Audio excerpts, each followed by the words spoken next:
நமது இந்திய நீதிமன்றமும் அதன் நீதியும் எவ்வளவு வேகமா போயிட்டு இருக்குது அப்படிங்கிறத பத்தி ஒரு நிகழ்வை பார்க்க போறோம். அதாவது ஒரு காட்டுல ஒரு பசு வேகமா ஓடிட்டு இருக்குது. அதை பார்த்த யானை திகைச்சு, இரு இரு எதுக்கு இவ்வளவு வேகமா ஓடிட்டு இருக்கிற அப்படின்னு சொல்லி கேட்டுச்சு. அதுக்கு அந்த பசு சொல்லுச்சு, நம்ம இந்திய அரசாங்கம் ஒரு ஆர்டர் போட்டிருக்குது, காட்டில் உள்ள எருமையெல்லாம் பிடிக்க சொல்லி சொல்லி கட்டளையிட்டு இருக்குது அப்படின்னு சொல்லிச்சாமா.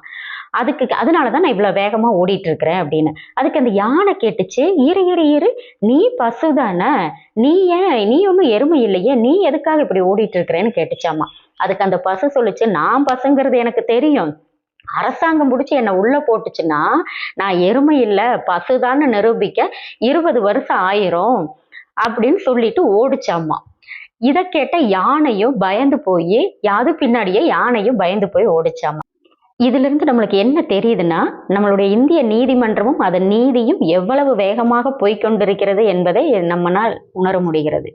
Okay, thank you.